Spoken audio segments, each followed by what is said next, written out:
Okay, so as far as this anemia workup was concerned, this is, I think, a chart that I've downloaded from Blood Safe Learning program, and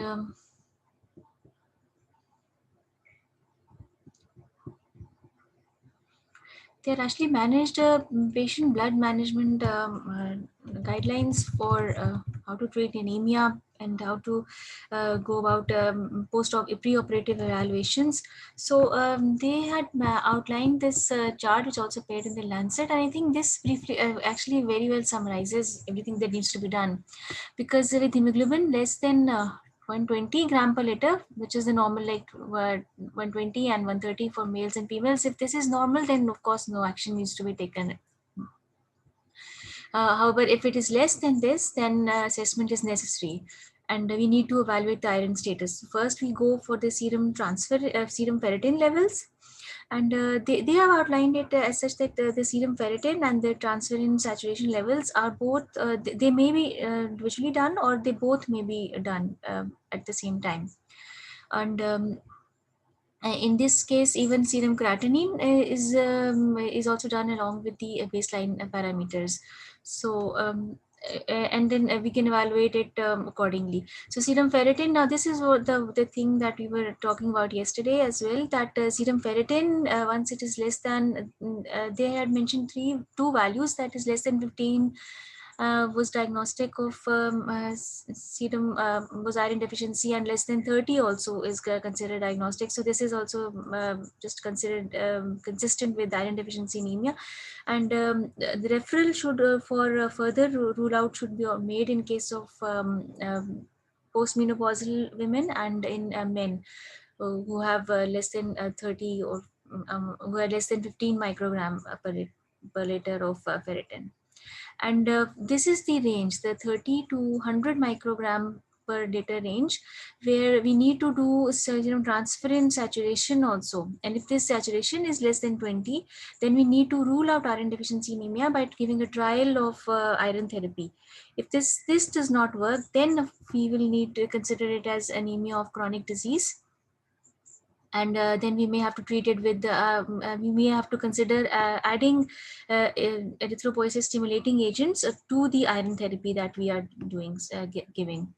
And if the serum ferritin is above 100, then of course we need to take into account other factors as well, that it may not be just iron deficiency anemia. There may be pre-existing some sort of renal failure.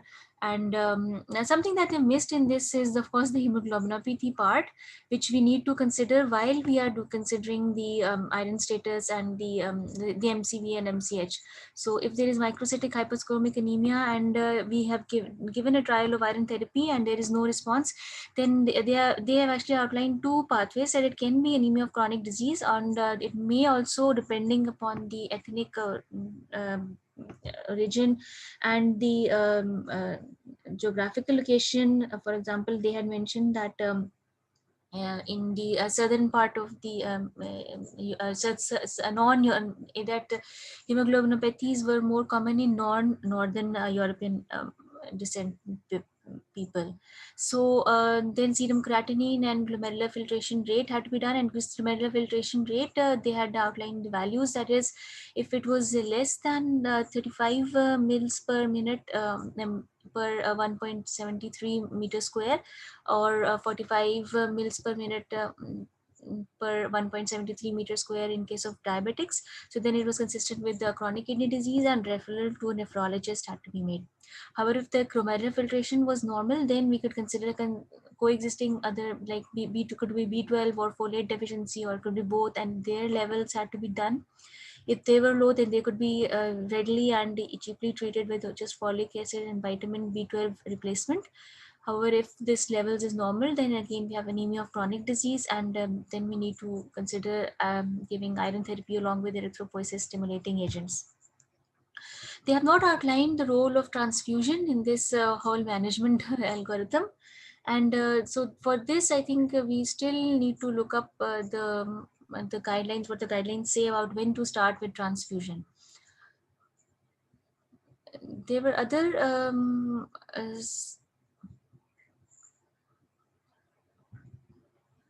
there were other also guidelines that had been this is pendum that had been shared in the group.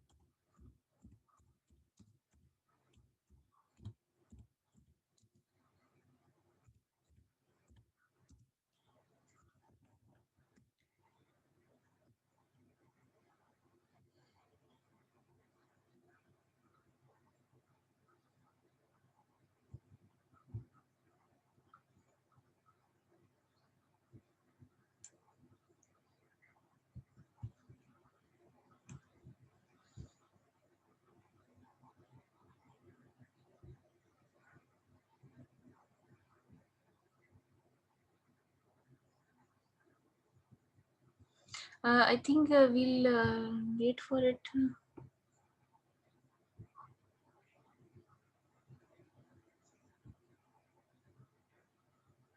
So I think we have done this part about the diagnosis of the anemia and about the how we can go about the different considerations that need to be made. And then there was this part about okay,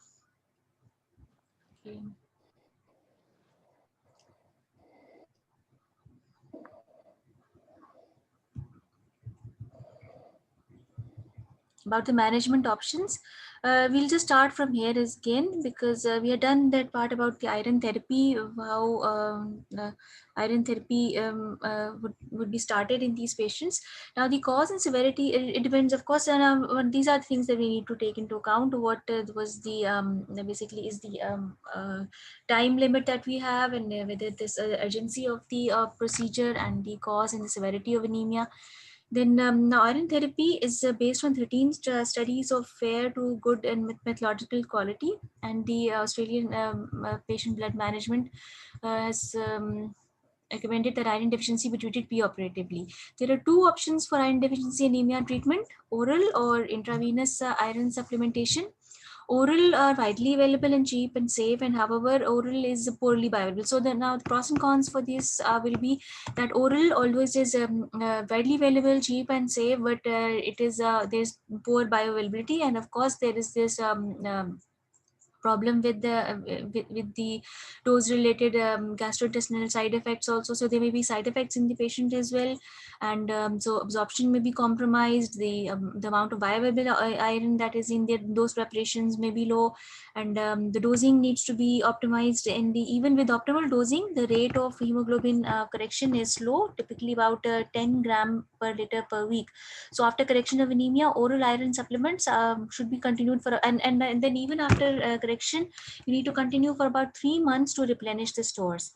And go and those dietary advice regarding co-administration of vitamin C supplements and avoidance of antacids and all that also has to be taken into account. So it's basically a very, although it's very cheap and easy for you to prescribe, but on the part of the patient, because considering the side effects and considering all the precautions and those advice regarding the administration of oral iron, we need to take into account. So it can be effective, but in the intravenous route is increasingly being used. And this was here, it was pointed out that since most of these patients are admitted in inpatient, or they are being worked up and they may have IV line access available, so intravenous route is then more attractive, and there is rapid correction which is desirable sometimes in cancer patients, and the target is then more likely to be attainable, so we do not have to wait for such a long time for the target to be attained.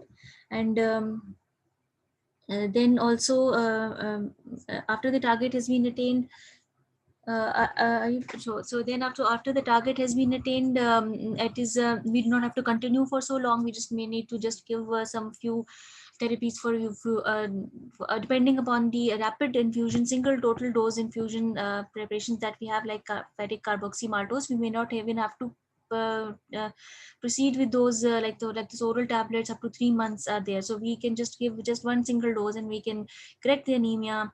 and quickly, and also replenish the stores in a single that is a dose.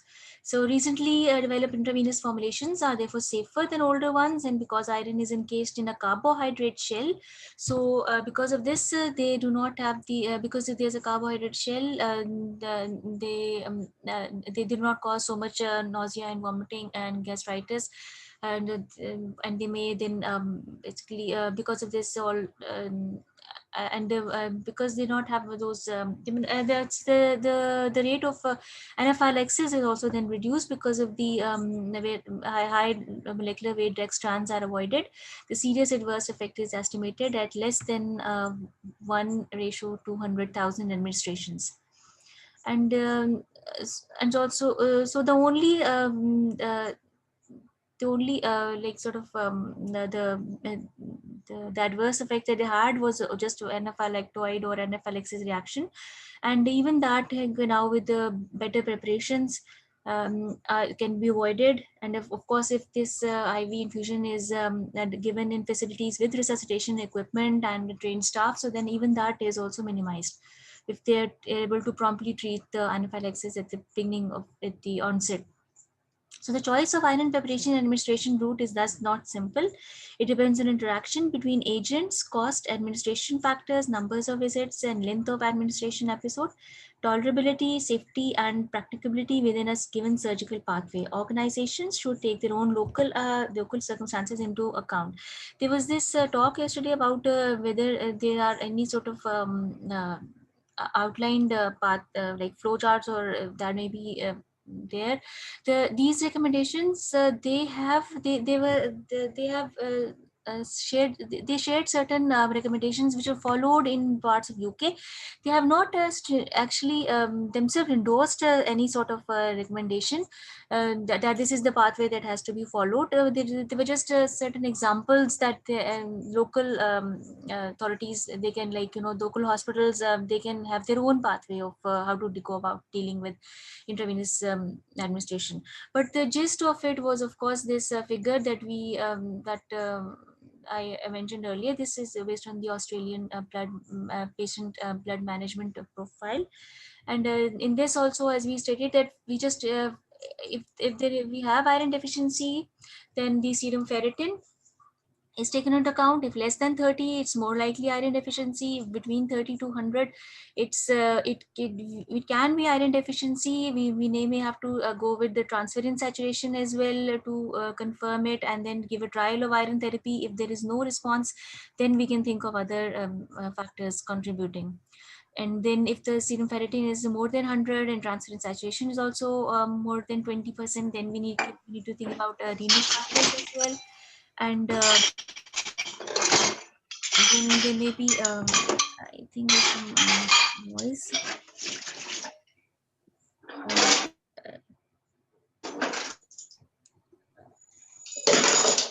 I think I need to ask him to mute yourself.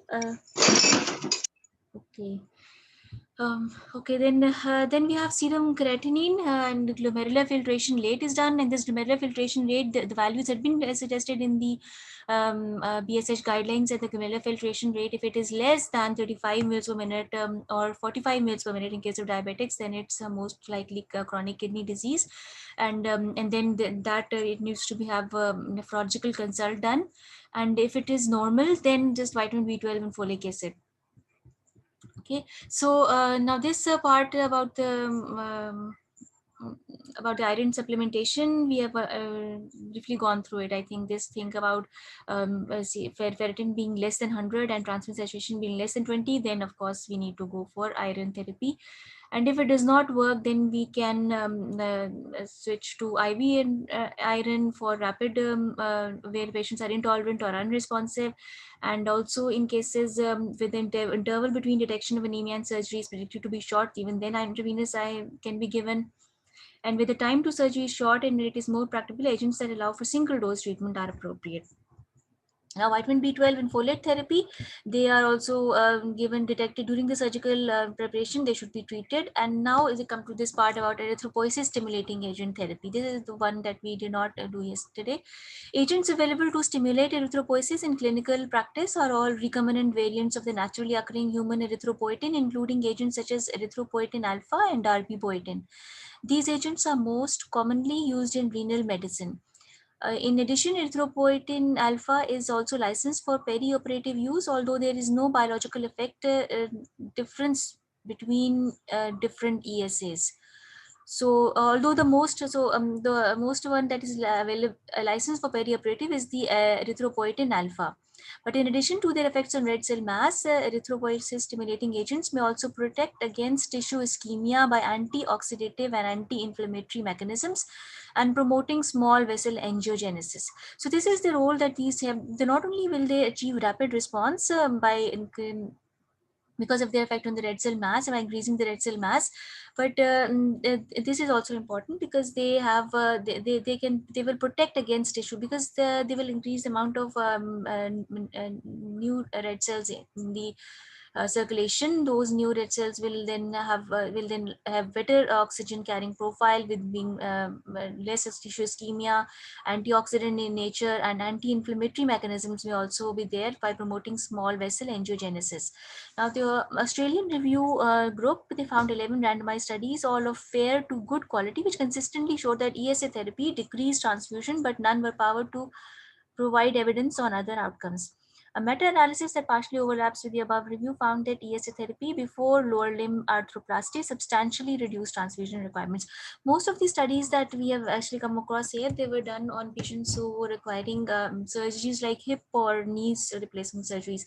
So these were the patients who were mostly studies who had no such other comorbid conditions for perioperative anemia evaluation, and their anemia was found to be like, typically just iron deficiency anemia. So then erythropoiesis stimulating agents in these patients were typically very helpful in raising the hemoglobin levels and decreasing the the transfusion requirement. Where transfusion risk reduction is thought necessary, the evidence for ESA efficacy is thus strong. And then patients who refuse, erythrocyte stimulating, erythropoiesis stimulating agents, they were not only there for rapid correction and also for improving the there are also these tissue protective mechanisms like preventing tissue ischemia, antioxidative and anti-inflammatory, and promoting small vessel angiogenesis, and therefore healing and repair of the wound. So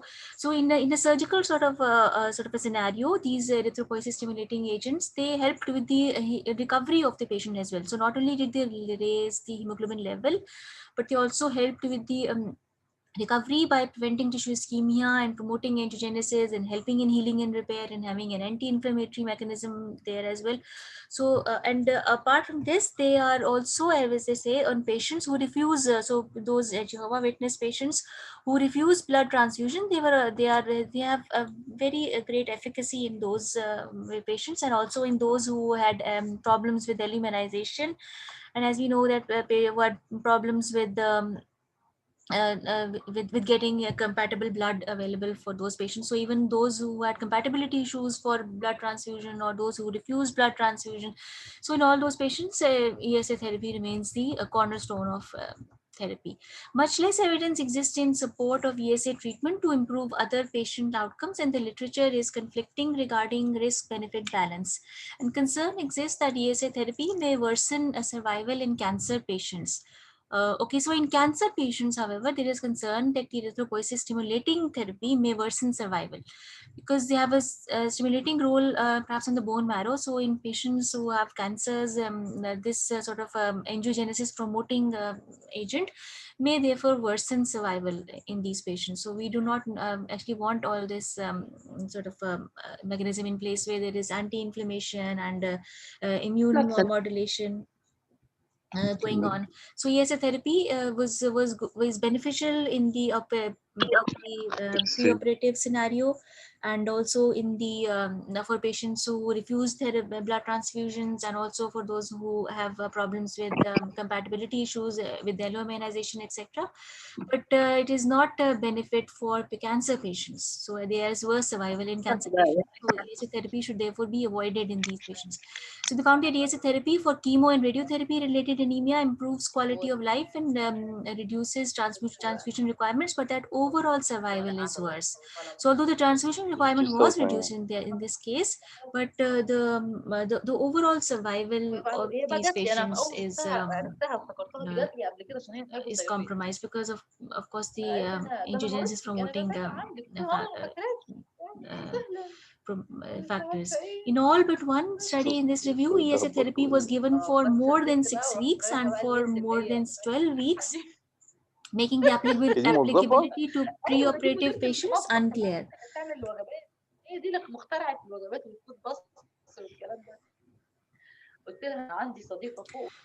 Okay, so I actually have to mute some of you because there was a lot of background noise coming up. A Cochrane review also found strong evidence that perioperative transfusion increases the likelihood of cancer recurrence after potentially curative surgery. So, okay, so perioperative transfusion increases the likelihood of cancer recurrence. Okay, so even they did now in cancer patients, they have identified that there's actually a problem with that ESA therapy may worsen the survival of these patients, and also that if you give perioperative transfusions, then this also increases the likelihood of cancer recurrence after potentially curative therapy. So blanket advice is to avoid blanket advice to avoid ESA is not appropriate. So here is actually the dilemma in cancer patients. That is, if you avoid ESA therapy, you may have to transfuse the patient, blood transfuse the patient.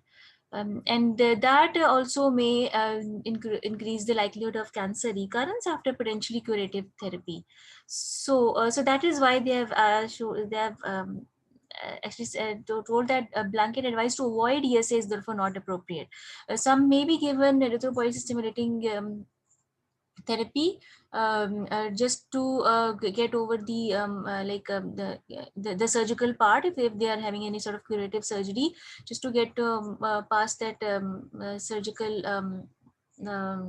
that pre-operative buildup of hemoglobin may be done by ESA therapy in these patients, but it should not be actually continued long term, or perhaps it may not be very beneficial in the long run, because um, um, overall cancer survival is not there. But then transfusion in the setting of perioperative transfusion, it will increase the likelihood of cancer recurrence. So a multicentric RCT powered to evaluate the efficacy of ESA therapy in effective spinal surgery without pharmacological thrombophylaxis found higher rates of ultrasound diagnosed deep vein thrombosis.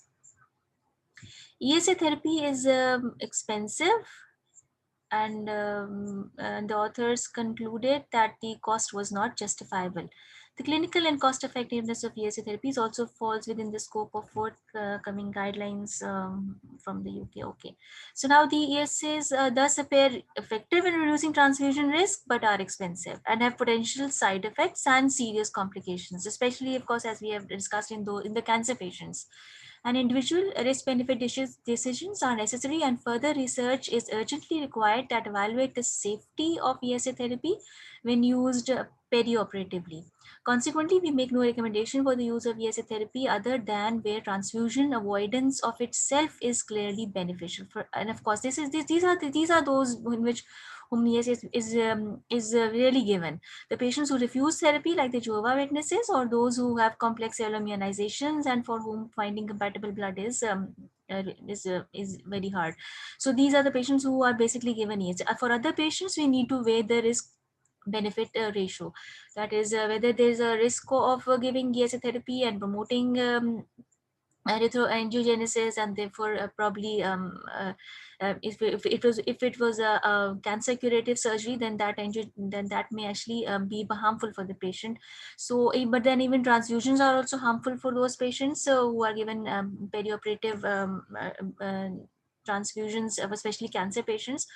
So the Australian PBM has then recommended that iron be co-administered with an ESA in order to maximize its efficacy. So this is actually the gist of what may be there, that you need to, even if you go for erythropoiesis stimulating agents in those patients who for whom you think there is a benefit, and that it can increase the erythropoiesis and therefore raise hemoglobin levels. Then it is better to co-administer iron along with it, so that you may not need to repeat the erythropoiesis stimulating agent so much. So in that, so you can actually maximize the efficacy of that single perhaps dose that you there's those few doses that you give.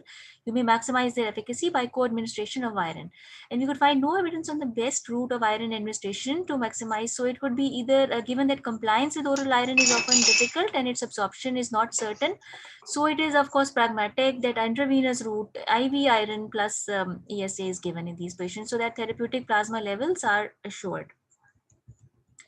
Research is required before a recommendation can be made. So there are not any guidelines yet, but of course IV therapy with ESA is then given in these patients.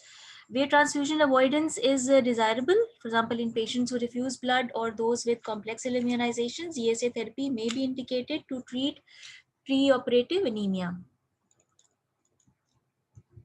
These are those people for whom ESA basically works most. Where ESA therapy is indicated preoperatively, it should be given with iron supplementation to maximize its efficacy, and therefore there will be, and also to decrease the adverse effects that ESA might have in those patients who in whom you actually may even need to weigh the risk benefit the patient. So in short-term therapy, there is emerging randomized evidence regarding very short-term management of anemia before cardiac and arthroplastic surgeries. So in these trials, an ESA and parenteral iron were started less than 1 week before surgery without attempt to diagnose the cause of the anemia. So in trials where erythropoiesis stimulating agents and parenteral iron were started, there was actually a need for them to start because it was started just less than 1 week before the surgery without attempting to diagnose the cause. All the three trials showed significant decreases in transfusion rates but did not report on other patient outcomes, and the absolute number of patients involved are small. Okay, so short-term oral or parenteral iron alone provided ineffective, proved ineffective in RCTs. If oral, if this is the same thing that we have discussed earlier, that oral alone, if oral or parenteral iron, if this trial of iron fails, then we may actually consider whether there is some sort of a renal disease or if the renal profile is also normal, then anemia of chronic disease. And in these patients where there is sufficient iron available, but it is not and it is not actually there's appropriate amount of body iron but insufficient for the growing erythron, that is, it is not available for the bone marrow to incorporate into the hemoglobin. So in those patients who have this sort of a block in transport of iron or delivery of iron to the erythroid cells, so in those patients this IV iron, parenteral iron alone will not prove effective because the transport is compromised. So in those patients, we can actually give 10 daily ESA doses, reduced transfusion requirements, and accelerated hemoglobin mass recovery. So it is believed that those are the ones who benefit most from IV iron plus ESA. And this observational evidence in one small RCT showed that patients with intertrochanteric fractures who had 10 daily ASA doses reduced transfusion requirements and accelerated hemoglobin mass. Short-term combination therapy that includes an ESA is thus potentially efficacious, but safety and cost effectiveness data is lacking.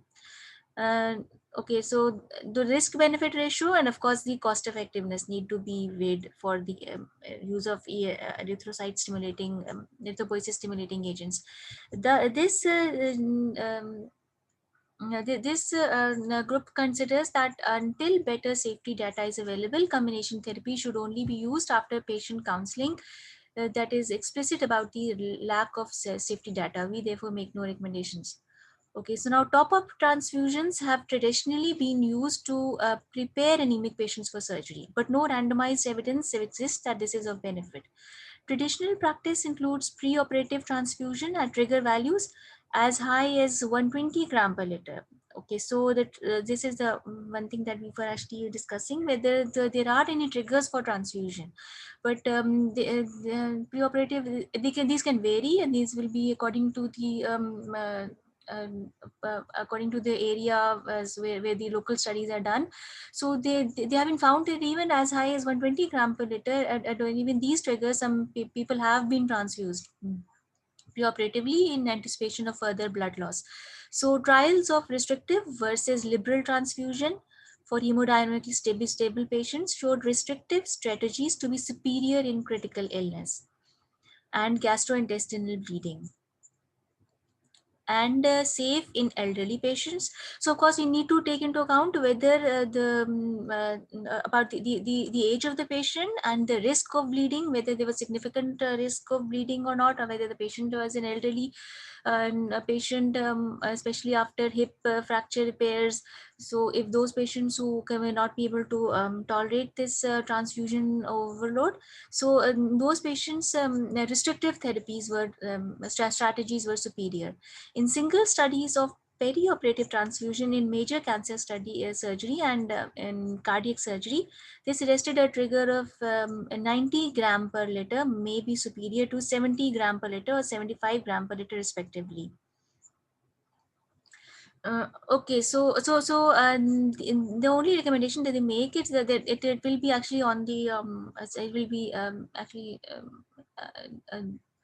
the surgeon's choice whether they want to transfuse or not, but the risk benefit ratio needs to be evaluated depending on the age of the patient, the type of surgery, whether it's just a simple hip fracture repair or whether it's there is some sort of gastrointestinal bleeding, what type of surgery is going to be done, whether what type of risk is there of bleeding in that surgery. And then they found that only in cancer surgeries and cardiac surgeries, there is a trigger hemoglobin of 90 may be superior. So then even at 90 gram per liter, we may consider transfusing the patient, and may not wait for as low as 70 to 75 gram per liter. Even the liberal groups in the above trials were managed restrictively when compared to traditional practice. So, whilst the optimal transfusion threshold remains to be defined, and whilst it is probably different for different patient groups, we found no literature to support transfusion being beneficial where the target is a normal or near normal value. That is transfusion given to correct anemia. So, post-op, so pre-operative transfusion. Therefore, in this setting, is to improve surgical outcomes. I mean, and in the absence of other patient blood management measures, appears not to reduce the total transfusion requirements. There is thus a lack of evidence for transfusion as an effective treatment to protect against the deleterious effects of preoperative anemia. This should be taken in combination with the dose-dependent relationship between transfusion and complications. And of course, restrictive strategies and have shown better outcomes, and elective transfusion to normal or near normal hemoglobin in anticipation of preoperative blood loss is therefore not recommended. So we need to be very restrictive in how much we need. There's something that we need to also, they have not addressed here, that how the patient should be prepared of. That is, it should be, I think I read somewhere that it's supposed to be a type and save sort of a transfusion. That is, you may, in anticipation for blood loss, you can actually ask a donor to type and save his blood bag in the blood bank for any sort of anticipated use during or after surgery. And I'm not really sure. These guidelines have not recommended it, whether it should be they should go even into type and match, cross match as well. Although may depend upon the type of surgery, so it may be a type and save or a type and cross match even. Um, Blood that may be kept in the blood bank for the sake of the patient. And in situations where transfusion is likely to be unavoidable despite appropriate transfusion practice and intraoperative patient blood management, that is severe refractory anemia or urgent major surgery, the question of whether the preoperative transfusion is superior to intraoperative transfusion is yet unanswered. However, it may be emphasized that these situations are not common in non-emergent surgery if surgical pathways are properly set up. Okay, so there was this reference, I think, that whether it should be pre-operative or it is superior to intraoperative transfusion. And they have not actually addressed this issue as well in this guidelines. Okay, so this actually brings us probably to the end of the guidelines. And these appendix, I was trying to actually open them up. I think I'll have to mail that to this computer. I might share it on my screen.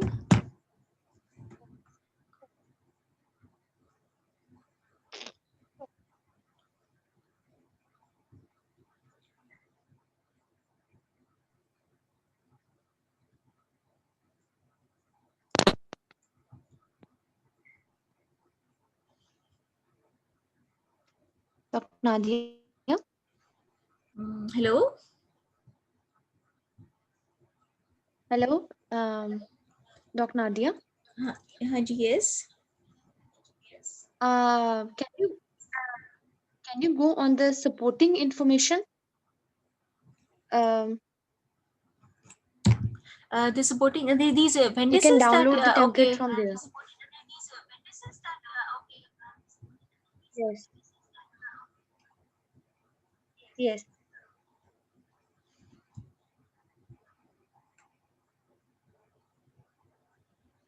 Like if you will open it on the Google, I think it will be downloaded from there. I think you have downloaded these guidelines. Yes, I opened the PDF file and I will try looking this up.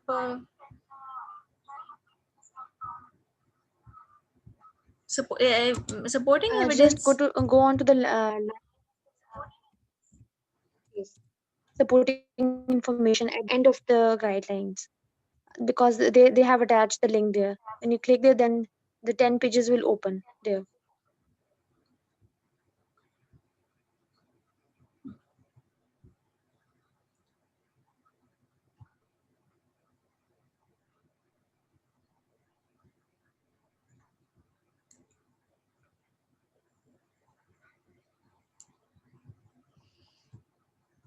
Um, Probably it's not visible over here, or maybe I'll just go click down. More like it's in the end. You're going right. It's in the end. After the at the end of Okay, this this supporting guidelines. information, this Ji, appendix. this one.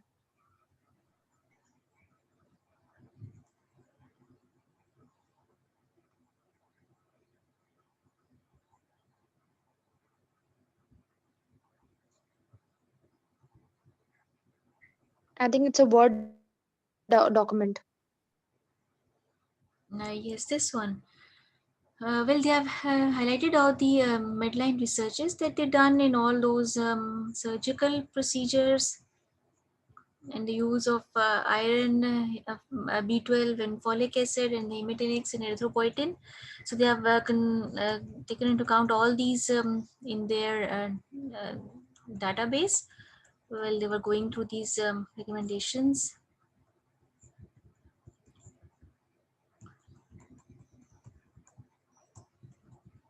And this is, I think, the general inclusion criteria, whether they included this and this is that referral pathway that they were talking about, that all POACs. I don't know what that's supposed to mean, or like preoperative assessment criteria should have probably, I think they have not mentioned what it's supposed to mean. But anyway, this is the referral that we were talking about earlier, that there should be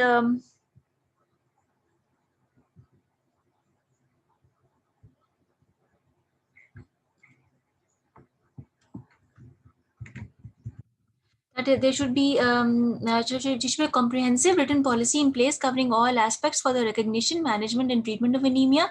And the role of the GPs that we mentioned earlier, that they should have possibly that when they give the referral for surgery, they should investigate and treat those at risk at that referral, so that time is not wasted while the patient is getting that time is getting his bookings for the surgical evaluation, this and the pre-op evaluation. So while the general physician is referring him for a surgery, he should just initiate the anemia investigation protocol at that point as well.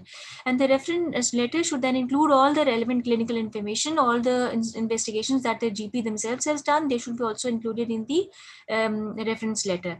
And now the the patient assessment in the hospital, in the surgical scenario, there should be pre-operative assessment that should take place ideally immediately before following the decision to operate. And it should occur at least 4 weeks prior to surgery. So minimum pre-assessment should occur at least 4 weeks prior to surgery. They have suggested this. Although the guidelines had written that even as low as 1 week prior to surgery, we may start those IV iron therapies and erythropoiesis stimulating agents. But ideally, this assessment should occur at least 4 weeks prior to surgery. And all patients who are identified and prior to their listing for theater. So before the decision to, also immediately following the decision to operate, they should start their investigations, and then the listing for theater should then keeping an account that the assessment is completed. So at least a period of, I think, 4 weeks should be allowed before you put that patient on list for theater. A 4 weeks list in which the patient will be investigated and treated simultaneously. So all patients who are identified at risk of requiring blood transfusion. Okay, so according to the local MS boss, the group, and so both of them, group and save or group and cross match, they should have a full blood count assessed at the preoperative assessment clinic. And the patients should also be given information about the possibility of requiring a blood transfusion, and when appropriate, alternatives to in transfusion, such as intraoperative cell salvage. So this is also something that can be offered to those patients who may not be willing for blood transfusions, or who may have alloimmunization issues. So ESA therapy and alternatives may be explained, that even when appropriate, they may information must be given about the alternatives as well. That intraoperative cell salvage can also be available, and whether that this service is available in their hospitals or not. So even that will may help the patient further decide with where the patient wants to be operated. So point of care testing should be utilized whenever possible, but abnormal results should always be confirmed by laboratory tests, and all results must be fully documented in the patient's clinical records.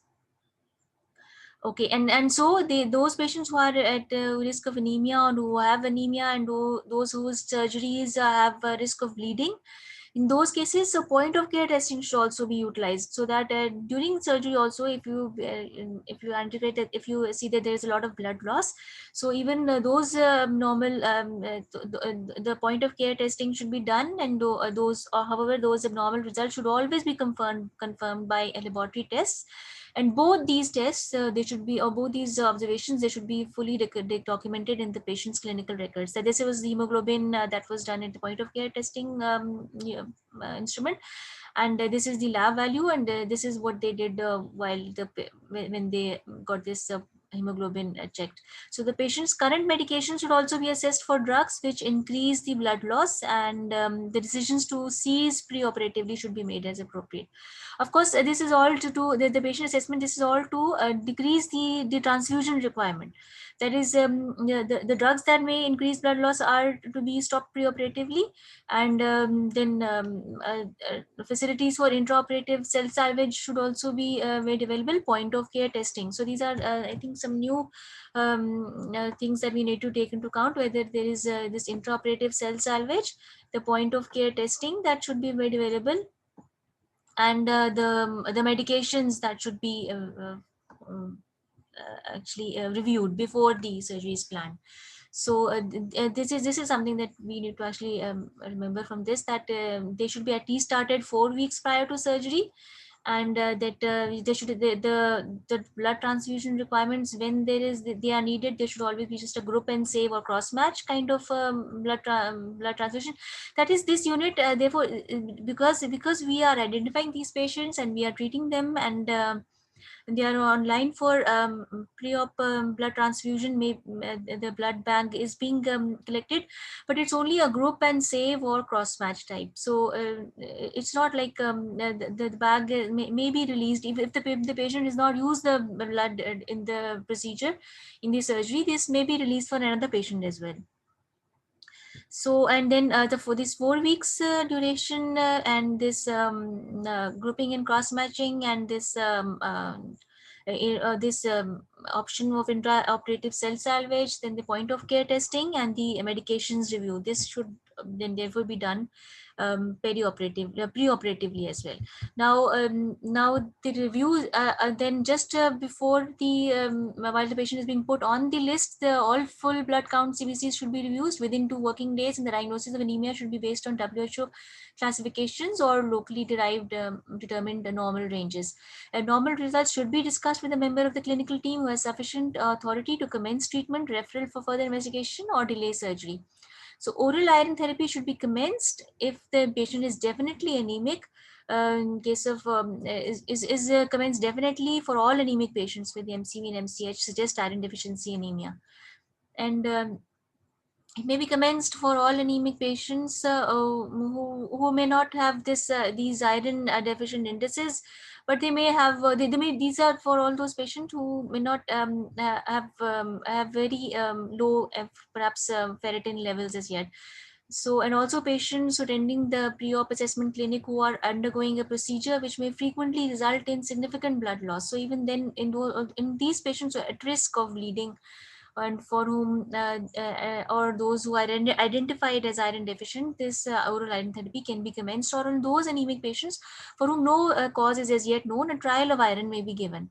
So if and if the oral is not tolerated, we can, so first we start with oral, then if it is not tolerated, we can switch to IV, or if the there's time restriction before surgery, then we may switch to IV. And if still there is no response, then erythropoietin should be considered preoperatively if a rapid rise in hemoglobin is needed due to urgency of surgery or due to potential blood shortages, or if the patient refuses blood transfusion. Then a reassessment of those patients who are found to be anemic should be reassessed prior to listing for theatre. And the process reviews that all these preoperative assessment clinics should audit their effectiveness of managing patients with anemia and should be represented at the hospital transfusion committee. So this is actually the pathway of referral that is there.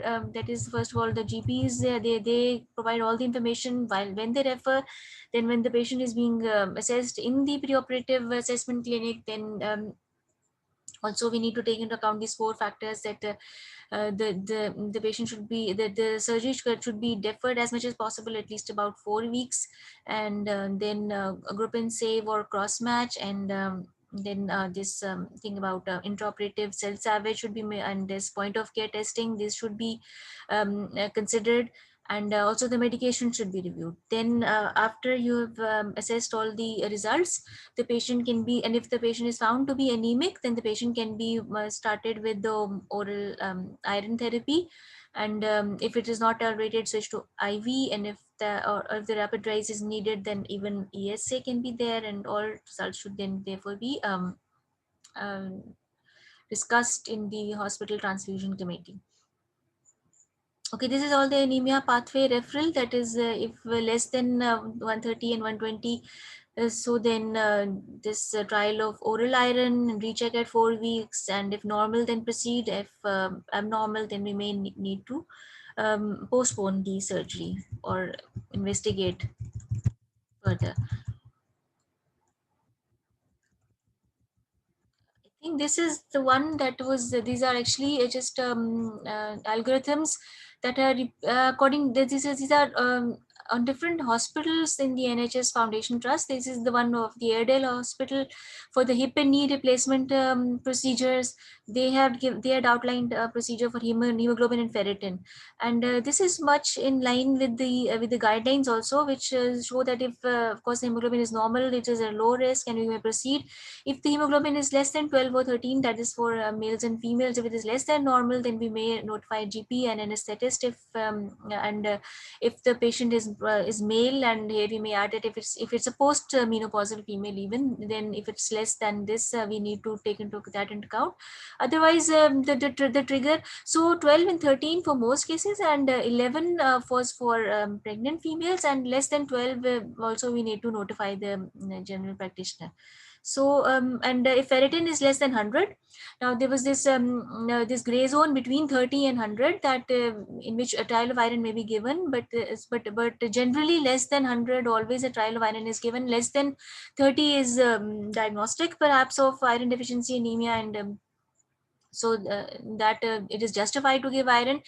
Between 30 to 100, as in most guidelines, they had said that even a trial may be given, and then it may be followed up after 2 weeks of treatment to consider if you can switch to IV or not. And ferric carboxymaltose is the most commonly used IV therapy now. And then ferritin, if it was more than 100 and hemoglobin is less than 12, so that is, there is anemia but the ferritin is normal, so then we need to actually optimize the iron available to the erythron by adding erythrocyte stimulating agents. That is 300 to 600 units per kg of erythropoietin alpha. And erythropoietin alpha is the most commonly used drug, although other are also there, but erythropoietin alpha weekly by subcutaneous injection. So it is 300 to 600 units per kg erythropoietin alpha weekly by subcutaneous injection. And it was and they had recommended that the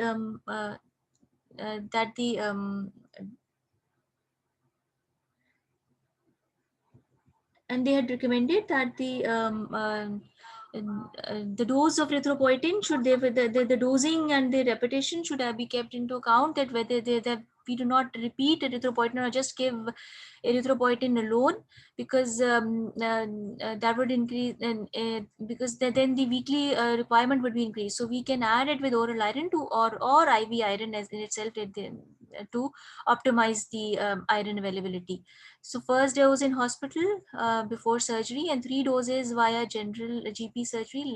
Okay, so they have showed that 3 doses may be required, and there was not much difference in whether erythropoietin stimulating agents were given with oral or IV iron, but they had recommended that these be given along with IV iron to maximize the iron absorption and utilization.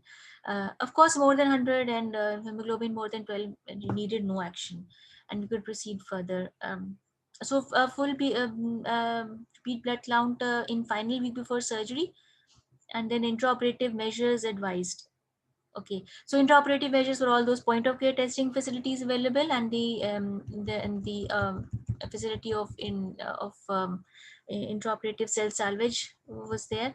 Then this is something that we actually went over also when we were doing the the pregnancy guidelines, the different formulations of IV oral iron that are available.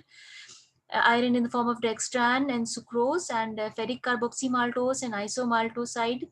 This is actually altomaltoside. Then the dextran and sucrose were similar in their profile, and ferric carboxymaltose and isomaltoside were somewhat similar, with single dose requirements being needed. Dextran also needs a single total dose infusion can be possible. However, in this case, they had mentioned that it can be given at intervals, even in divided doses. But these ferric carboxymaltose which is the most frequently used and the most recommended as a single dose total infusion. and the risk of adverse effects is also less with these ferric carboxymaltose, whereas the risk of adverse effects, there was some mention about iron dextran being able to cause anaphylaxis. So these dextrans also, there's some reference about high molecular weight dextrans and low molecular weight dextrans. So because of this, we need to actually weigh whether these should be given or as a single dose. The dose can be however titrated, so a test, and so for them test dose is required. So these are actually the only ones that need a test dose. And because anaphylaxis there is most common with these 5% risk, which is however non-serious, but there is this risk, and the duration of infusion that was 4 to 6 hours with iron dextrans, and 2 to 5 minutes with the iron sucrose, and 15 minutes, but I don't think it's 2 to 5 minutes, because this is the preparation, this is the Cosmofer, I think this is the Venofer, and Venofer is given slowly about over to a few hours. I don't know whether this is a typo mistake or something, but the duration of infusion, I think, for iron sucrose is more. And for carboxymaltose, I know it's about 15 minutes, because it's a single dose that's given in less time, 16 minutes. And this is also up till 30 minutes. I think we'll have to check this iron sucrose value. Maybe I'll go through it again. Now the cost per gram of elemental iron, uh,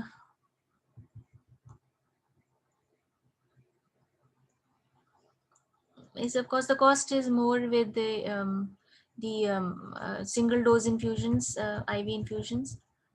Now this is the overview of treatment options for iron deficiency anemia, if there's functional iron deficiency or anemia of chronic disease, which is now even called anemia of inflammation. So basically in iron deficiency, we go in the stepwise by fashion of first oral, then IV, and then consider this IV, consider postponing surgery for oral iron if safe and acceptable to patient.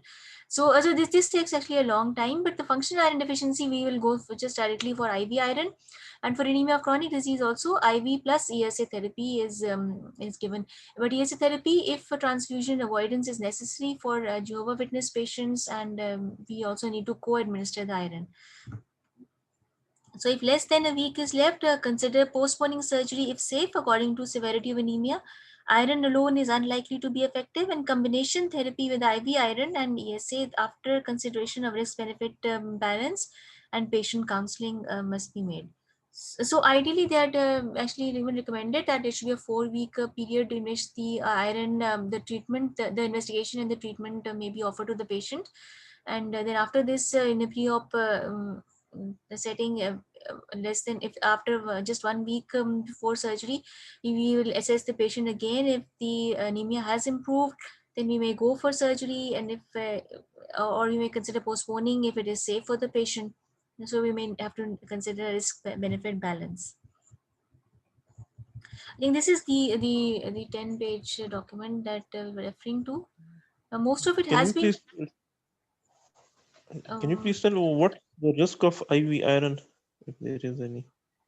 The risk of iron was just with anaphylaxis, and they also had mentioned that this is most with the iron dextrans mostly, and not with the other formulations, not with the Venofer.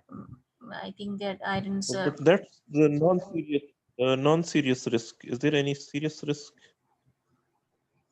No, I think serious risk. We had actually gone through this earlier as well in that one about pregnancy anemia. So even then, that's mentioned that there is no serious risk if it is given in a proper setup with experienced staff and with the IV access and those resuscitation equipment available. So even at the initiation of anaphylaxis, if a patient even has a rash or probably any sort of respiratory issue, then they may be given promptly treated. And so I think there were not any documented cases for of any serious morbidity issues with the transfusion Okay, thank you. of IV iron, that is, I mean. I think I will probably, I did probably share it earlier in the group. I'll go through it again. This is the chart that you were referring to now. So they have, all of them, they have just mentioned these non-serious incidents. And all of them are just telling anaphylactoid reaction. Anaphylaxis was only with this iron dextran in this newer isomaltoside preparation. And of these, I think the dextrans are the only ones that had this anaphylaxis, if any, in the beginning. So then they switched from from high molecular weight to low molecular weight dextrans. That's the only reference I have. If there is anybody else who has any other sort of input in this, I don't know. Maybe we can look this up, whether what can be the serious adverse effects. But it was mentioned, I remember, in the when we were doing the pregnancy guidelines for iron deficiency anemia, they had mentioned that there were no such IV was actually preferred in most of those patients. And it was, and there also they had mentioned that that the risk of IV reactions is very less, and it is minimized if it is given in a in this with experienced staff, and in sort of IV, if the resuscitation equipment is available, and in sort of in an inpatient clinic, if it's given. But of course, Okay, test and second is doses. for how. Thank you. And second question is for how long should we give this IV for once every week for 4 weeks, or not only single dose? Okay, they did not mention, they have not mentioned the dosing, how we can, they've just mentioned the maximum dose. This actually, I think we'll have to work this up based upon the different formulas that you have for the deficit, calculating the deficit of hemoglobin. So based on that, they actually calculate the dose, and how the deficit is going to be given. There are certain formulas they were, there's this Genzoni formula, perhaps that's most commonly used, that gives this iron in the form of depending upon the weight of the patient and the deficit, multiplied by 4.6 and into this 500 something total iron depot to fill the iron stores. So there are different formulas, and maybe I'll share that as well in the group, that have been used time and again for calculating the dose of iron. But I think this is all to do with just achieving the milestone, and if the patient has a correction of anemia until about like 12 or 13, just to go with the surgery, then they just give this single 1-2 doses, perhaps, depending on the extent of anemia. Because with ESA, they had mentioned some sort of regimen. I think we did go over it. With ESA, they had mentioned this regimen of giving it IV weekly, and they had recommended 3 doses. This is something that I think was also new for me, and perhaps I remember this, that with the ESA therapy, they have they have mentioned 3 doses, but with any other therapy, they have not mentioned how often it needs to be recommended. With oral also, they had mentioned that even if you achieve the goal, you need to go for about 3 months post-op even. So that was something with oral. Oral is also, when you start it, whenever you identify anemia, and even if you build up the hemoglobin pre-op, you will need to continue giving that oral iron 3 months post-op also. With with the erythropoietin, they have recommended these 3 doses, 300 to 600 units per kg weekly by subcutaneous injection, and 3 doses should be given. So that this was the like 4 weeks before surgery, you are starting up all this profile, and then the third dose is given via GP surgery, and last dose should be 1 to 2 days before surgery. So this is something that we can actually refer to when we are referring to the like how often we need to go. But with the IV, they have not mentioned. It was mentioned that you can start as about less than 4 weeks before surgery, and ideally 2 weeks before, but just even single dosing may be enough for some patients, I guess. Thank you. And the last question is that when we should look that the HB is rising after 1 week, or and how much, like 1 gram or 2 gram? No, they had mentioned that, of course, after 1 week, 1 gram per deciliter should be there. When you are referring to, when you are actually trying to monitor the rise in hemoglobin, but they did not mention that. They actually mentioned that just a trial at least of 2 weeks was there. I think I read it. This was, we did go over it. At least after 2 weeks, the you can monitor whether it is improving on oral. You give it for 2 weeks, and then you can monitor if there's an increase. If there's no increase further, then you may even switch to IV. And if with IV also there is no increase, so you have like about now we have to keep in mind that we are starting these investigations, and we have, like, ideally these investigations should be completed in that 4 week period that we have for normal investigation in treatment of iron anemia. So in all those settings, we probably need to consider that when we have that when we have started with oral iron, we can switch to intravenous iron within this after the second week.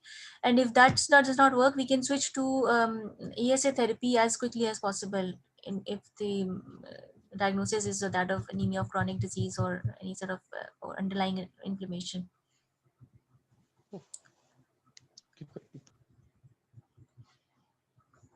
Because I think that is all that these guidelines, they have actually stressed that there will be local transfusion practices that will be there, and they have referred again to their different within the NHS also there are different guidelines of different hospitals, and they are referred to these guidelines by the Australian Patient Blood Management Group also. This which we had discussed that they have also actually loosely identified patients into different categories, how you should proceed. This is the referral pathway about whether we should consider iron, and whether we should consider turning to other options.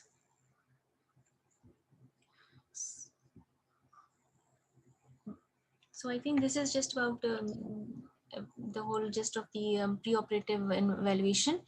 And we have gone through the appendix. Also, the appendix refers just to depending upon the type of operations that are used. Only, of course, the concern is in those cardiac procedures where the cardiac surgeries are done, and on those GI where GI surgeries are done. Those are the high risk procedures where the patient age needs to be taken into account. That we should not be an elderly patient who cannot cannot properly tolerate the anemia. And so for them also we need to take into account that that there should be transfusion avoidance in those patients. And then for GI bleeding needs to be taken into account, that if we have a sort of suspicion that there will be a lot of GI bleed, so then we need to have those transfusion options available.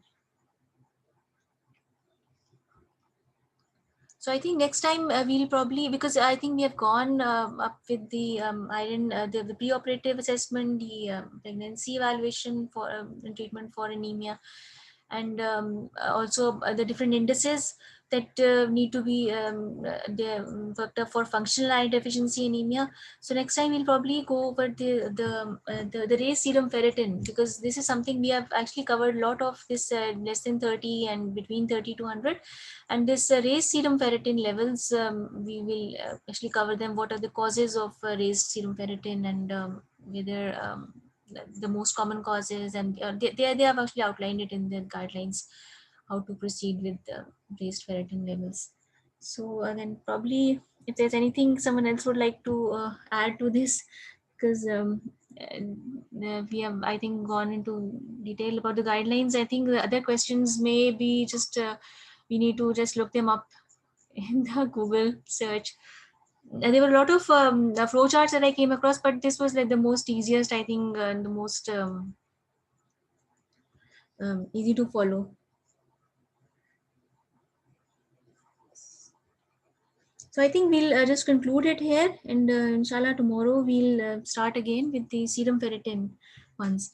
And in the meantime, I'll try to make because we have gone over these again and again, these IV iron uses and adverse effects, and pros and cons, and oral, and the transfusion also pros and cons. and now even the erythropoietin stimulating agents, pros and cons were also discussed earlier about about whether they can be used more frequently in cancer patients or not, and they had actually advised against its used in cancer surgeries. So we need to take into, we'll actually, I'll try to make up a chart of pros and cons of these IV interventions, and also the different interpretations of the MCV MCH, as you had pointed out earlier. So that would also be very helpful. The different interpretations of the iron indices and the reticulocyte analysis that is done on different instruments. That would be easier to incorporate. And there would be some reference, I think, in the ferritin part as well. When we do the raised ferritin, they have also outlined this. So I think for now, I'll just end the meeting. Thank you everyone for joining in. And